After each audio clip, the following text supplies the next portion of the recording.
shit's in the safe. Got me a spot out the way. Nigga just tryna be safe. Let's get some sports talk.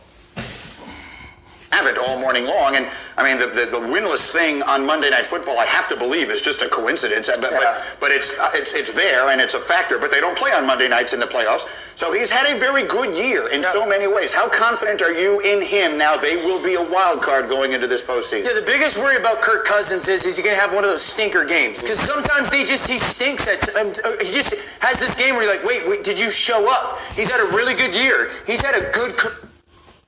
He had a good year, but he can't have the type of game that he had against the Packers when he can't move the football for his team. Like, you can't have the moments in the playoffs. Those is big moments right there. They can't have that coming from Kirk Cousins. He had to be on his A game because that is the biggest games. It's the playoffs. Because you have an opportunity to go to the Super Bowl down the line. They can't have one of those stiff moments and you don't move the football. I understand Dalvin Cook wasn't there, but it's still, you still have Thielen and Diggs and Rudolph. Like, you still have your weapons. It's up to him to move the football. Career, and he has stretches of really high-end football play.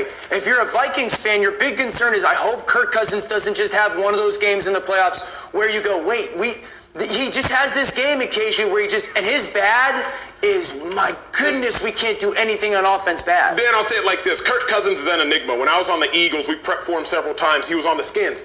You talk about quarterbacks in two ways. They scare you or they don't. Kirk Cousins, you look at, you know he can put up numbers. You know he can make the great throws. But in meetings during the week, on Wednesday and Thursday, those real pivotal meetings, he's just not a guy that scares you, especially come playoff time. He's not in that category where you say, I'm worried about him. You're thinking he's going to have that stinker game against me. And maybe last night was an example of just how incredibly important Dalvin Cook is to that offense. Yep. He's had an enormous year. And again, no Dalvin Cook last night. They had 7 first. And that's why they going to need him back. Because moments like this. Because he had a stiff game last night. Kirk Cousins can't have those. That's how you know Dalvin Cook is very important to this offense. Because you can't have moments like this in the playoffs. That's why they need him. Now, he's going to be fully healthy come playoff time. Because that's what they need. That's what they was missing. Because you see how stale that dang offense was against the Packers. They couldn't do anything. At home in a game that meant a lot. First and foremost on the Packers. Rodgers doesn't throw a touchdown last night. Still doesn't look like the Aaron Rodgers we've been accustomed to seeing over the years, but more than good enough yesterday. How good are these 12-3 Green Bay Packers? I think the Packers are really good. Yesterday, he didn't throw a touchdown pass, but I don't think it was a fault of his own. To Dan's point, all-pro receiver Davante Adams dropped one, down 10-3. Running back Aaron Jones, he drops one. What's so intriguing to me is, Green Bay, Aaron Rodgers. Dan, now you kind of blame it on, he missed some throws. Whereas I look at it, you educated me. Now I'm like, let me give him the benefit of the doubt. The receivers were dropping passes. I'm still worried about Aaron Rodgers. I'm still scared of Aaron Rodgers. You still could be fearless. Like, they still fear Aaron Rodgers. What he can do. Because he can get hot and take over a game.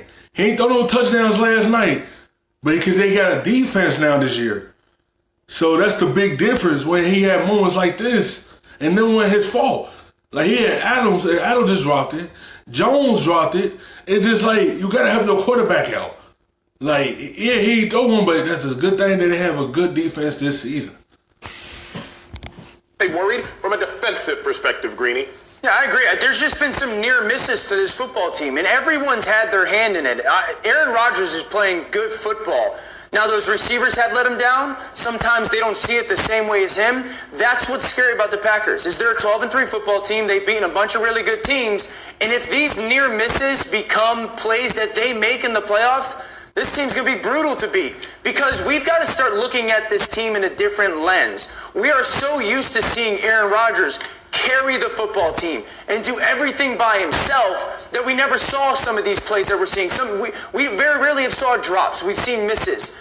And now we're starting to see that the Packers aren't the Packers from 2010. They don't need to be the Packers that Aaron Rodgers has to carry, and they have to score 40.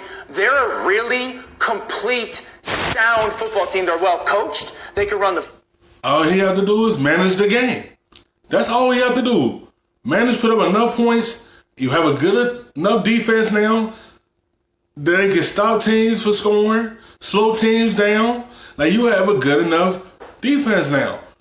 So he can just game manage the football game. He don't have to do a whole lot. He don't have to carry them on his shoulder as much. Football, they have a very good offensive line. They have a defensive line that can get after the quarterback and they can cover. We've never said that about the Packers. We haven't in a long time said that about the Packers. We have to adjust the way that we look at the Packers and our expectation to how they're going to play football. You mentioned the defense, and I feel like a few times this year, Aaron Rodgers in his post-game interview has credited the defense with these wins. How good is this defense when you look at what they could do in the postseason? When you look at last night, elite. Yeah. And because a defense is elite to me based on two things. Can you rush the quarterback, first and foremost? And then if you can't rush the quarterback, can the back end hold up long enough for the pass rush to get there eventually? Man, that bad boy, them Smith brothers, not actually brothers, but they were And that's what they need. Defense come playoff time, and they have it.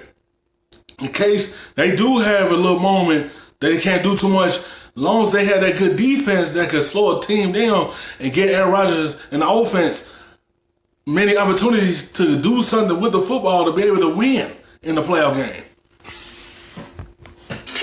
On that front. So if the defensive line is playing like that, Greeny, I'm not so concerned with Aaron Rodgers because Kirk Cousins was not good yesterday. We get it. But you know how hard it is to play good when you are running for your life? Thank you for watching ESPN on YouTube. For more sports, highlights, and analysis, be sure to download the ESPN